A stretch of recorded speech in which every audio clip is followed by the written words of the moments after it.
तो इस वीडियो में हम जानेंगे व्हाट आर लॉगरिथम फंक्शन। तो अगर आपके पास एक एक्सपोनेंशियल टर्म है या इक्वेशन है y is equal to a की पावर x या ए की power x is equal to y, दोनों ये चीज़ें सेम ही है। सो जो लॉगरिथम फंक्शन होता है वो एक्सपोनेंशियल फंक्शन का इन्वर्स होता है, यानी कि जो हमारी ये इक्वेशन है ए की power x is equal to y, अगर मैं इसको लिखूँ ए की power x is equal to y, so जो x का जो वैल्यू होगा यहाँ पर, जो x का वैल्यू होगा वो क्या होगा, log बेस ए y। ये छोटा सा यहाँ पर ये इस तरीके से लिखा हुआ है log, ये हम छोटा सा यहाँ पर डिनोट करते हैं और ये यहाँ पर क्या आ जाएगा y, log y, और बेस क्या है हमारा a, इसको कहते हैं log y to base a। तो हमारा ये दोनों इक्वेशन आपस में इक्विवेलेंट है, तो दोनों होल्ड करता है। ये एक्सपोनेंशियल फंक्शन का हमारा जो लॉग होता है वो इन्वर्स होता है, और ये हमारा ए क्या है, बेस है जो यहाँ पर। इसको हम ऐसे भी बोल सकते हैं, जैसे कि हम एक एग्जांपल लें कि मैं 10 टू पावर कितना करूं कि वो 1000 हो जाए। तो हमको ऐसा नंबर निकालना है x कि कितनी पार, यानी कि कितनी बार मल्टीप्लाई करूं 10 को कि वो 1000 हो जाए। तो आपका आंसर होगा 3। तो इसको हम कैसे लिख सकते हैं, x is equal to log 10 1000, यानी कि मैं 10 को कितनी बार मल्टीप्लाई करूं कि वो कितना हो जाए 1000। तो आपका x का आंसर क्या आएगा, 3। सो आप ऐसे कर सकते हो। सो ये इसका आइडिया था कि किस तरीके से हमको ये लॉग और एक्सपोनेंशियल फंक्शन एक दूसरे के इन्वर्स होते हैं। तो चलिए कुछ चीज़ें और जान लेते हैं। एक होता है नेचुरल लॉग। क्या होता है नेचुरल लॉग, जिसको हम बोलते हैं ln x। जब भी ln x है ना, तो वहां पर जो बेस है वो e है। बेस क्या है वहां पर, e है। तो ये हमारा नेचुरल लॉग हो जाता है, जो हम क्लास 12th की मैथ्स में तो ये यूज़ करते हैं। और केमिस्ट्री में हम क्या यूज़ करते हैं, केमिस्ट्री में हम कॉमन लॉग यूज़ करते हैं। क्या यूज़ करते हैं, कॉमन लॉग। वहाँ पर क्या यूज़ होता है, बेस में हमारा हमेशा क्या होता है, 10 होता है। सो ये हमारा कॉमन लॉग हो जाता है। तो ये कुछ प्रॉपर्टीज़ हम करेंगे अभी। सो वहाँ पर हमें पता लगेगा इनके बीच में रिलेशन क्या है। तो चलिए कुछ प्रॉपर्टीज़ करते हैं। तो पहली प्रॉपर्टी हम बेस वाली लेते हैं। सो अगर हमारे पास लॉग, अब मैं बेस ले लेता हूँ a, x दिया हुआ है, तो मैं ना बेस को यहाँ से, ये जो a बेस है इसको मैं अपॉन लॉग a लिख सकता हूँ। अब ये क्या हुआ, बेस कहाँ गायब हो गया। अब बेस तो होना चाहिए ना, बेस तो किसी ना किसी पर होता है। तो आप एक चीज़ देखो, मैं यहाँ पर ना बेस कुछ भी लगा सकता हूँ। तो मैं बेस लगा लेता हूँ, चलो मान लेते हैं सी दोनों पे लगाना पड़ेगा। अब ये और ये इक्विवेलेंट कैसे हो गया। अब आप देखो, मैंने बताया कि आप इसको अपॉन कर सकते हो, बेस आप कुछ भी ले सकते हो। तो log x अपॉन में log c हो जाएगा, सिर्फ इसके लिए, सिर्फ इसके लिए। और अपॉन में इसके लिए हम क्या ले लेते हैं, इसके लिए फिर कर लेंगे log a upon log c। तो ये तो कैंसिल आउट हो जाएगा। सो आपके पास क्या आएगा फिर, log x log c, हाँ सॉरी, log a हो जाएगा ये, क्योंकि यहाँ पर ये बचेगा, ये बचेगा। और फिर इसको बैकवर्ड्स वे में करते ही फिर हमारे फिर से क्या आ जाएगा, ये हमें फिर से log बेस a x मिल जाएगा। तो ये इस तरीके से ये चल रहा है। सो उसी हिसाब से अगर हमारे पास नेचुरल लॉग है, हमारे पास क्या है, नेचुरल लॉग है, यानी कि ln x है। ln x को आप क्या लिख सकते हो, log ex, और log ex को, मतलब बेस यहाँ पे e है तो इसको अपॉन log e कर लेते हैं। अब एक काम करते हैं, हम इसको बेस 10 लगा देते हैं। बेस क्या लगा लेते हैं, 10।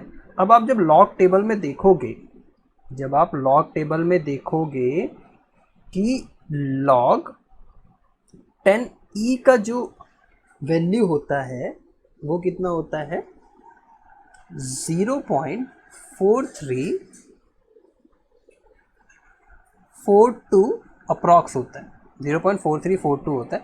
अब यहाँ पर हमें दे रखा है 1 अपॉन log 10e। जब इसका आप 1 अपॉन log 10e करोगे तो ये 1/0.4342 कुछ आएगा। तो ये कितना आता है 2.303। ये सही भी है क्योंकि 4 है, यहाँ पे पॉइंट लगाएंगे, फिर 10 आएगा तो 4 2 जा 8, तो ठीक है। ये कितना है 2.303। तो यही आपका वहाँ पे फॉर्मूला डिराइव होता है। इस कितने की वैल्यू क्या आ जाती है 2.303 log 10x। तो ये हमारा क्या हो जाता है ln x हो जाता है, नेचुरल लॉग x की वैल्यू।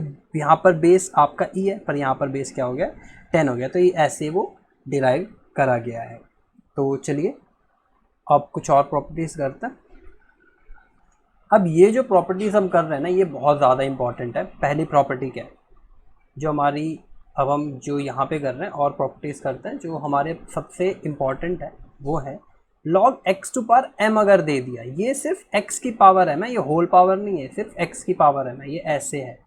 सो यहाँ पर क्या होता है, ये जो m है ना ये नीचे आ जाता है। तो ये कितना हो जाएगा, अगर मैं इस m को नीचे लिख लूँ, ये m हो जाएगा और बाकी का log x। तो फॉर एग्जाम्पल अगर कभी भी आपको दे रखा है log x टू पावर 7, तो ये क्या हो जाएगा 7 log x। ये log की प्रॉपर्टी, ये मत समझिए डिफरेंशिएशन वगैरह कर दिया, कुछ नहीं करा हुआ, सिर्फ ये 7 नीचे आ जाएगा, 7 log x हो जाएगा। तो ये प्रॉपर्टी है इसकी। तो पहली प्रॉपर्टी हो गई। दूसरी प्रॉपर्टी है कि अगर log of x into y है तो वो क्या हो जाता है log x plus log y। ये बहुत ज़्यादा इंपॉर्टेंट प्रॉपर्टीज़ हैं। और अगर third property log of x by y है, तो वो क्या हो जाता है log x minus log y। तो ये हमारी कुछ इंपॉर्टेंट प्रॉपर्टी हो गई है। और कर लेते हैं, और फोर्थ करते हैं कि log 1 क्या होता है। log 1 क्या आपका होता है, हमेशा 0 होता है। यहाँ पर बेस कुछ भी होता रहे, log आपका क्या होगा 1 हमेशा 0 होगा। यहाँ पे ये लिख लेते हैं, उससे कोई फ़र्क नहीं पड़ेगा। और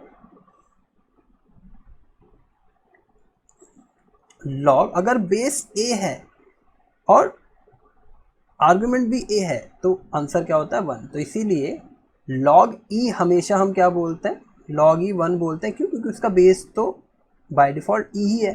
तो log e आपका क्या हो जाता है 1। तो ये कुछ प्रॉपर्टीज़ हैं, ये आपको पता होना चाहिए। log का ग्राफ देख लेते हैं। अगर मैं log का ग्राफ ड्रॉ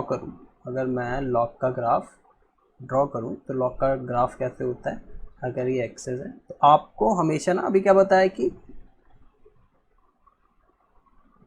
1 पर x की वैल्यू जब 1 होगी तो log का वैल्यू क्या होगा 0 होगा। तो 1 पर तो 0 आएगा। अगर ये 1 है, ये यहाँ पर 2 ले लो, ये 3 ले लो, ऐसे चलता जाएगा। तो और a की वैल्यू, और जो a की वैल्यू है वो ग्रेटर देन 0 है, ग्रेटर देन 0 होती है। जो a की वैल्यू होती है वो ग्रेटर देन 0 होती है यहाँ पर। तो उस केस में आपका जो log का ग्राफ है वो कैसे बनता है, वो कुछ यहाँ से स्टार्ट होगा, ऐसे चलता जाएगा। तो ये आपका log x है। ये आपका क्या है, ये स्ट्रेट लाइन, ये कुछ ऐसे जाएगा। ये जो लाइन है x इज इक्वल टू 0, ये एसिम्प्टोट बनेगी। खैर वो अलग टॉपिक है। तो आपका ये log x का ग्राफ हो जाएगा। तो आपको पता लग रहा है कि आप देख रहे हैं कि x की वैल्यू भी हमेशा क्या है ग्रेटर देन 0। x की वैल्यू भी क्या है ग्रेटर देन 0। a की वैल्यू भी हमने क्या लिया ग्रेटर देन 0, है ना। तो ये कुछ डोमेन है कि जो भी log के अंदर होता है, जो भी log का डोमेन होगा, अगर यहाँ पर कुछ भी दे दिया x को, x की वैल्यू हमेशा ग्रेटर देन 0 होगा। क्योंकि आप देख रहे हो x की वैल्यू सारी हमने क्या ली है पॉजिटिव ली है, नेगेटिव नहीं ली है। तो ये कुछ प्रॉपर्टीज़ थी, ये आपको पता होनी चाहिए। ये बहुत ज़्यादा इंपॉर्टेंट प्रॉपर्टीज़ है। तो इनको हम अब आने वाली एक्सरसाइज में यूज़ करेंगे। So if you find the video helpful, then like it, share it and subscribe to my channel and keep learning.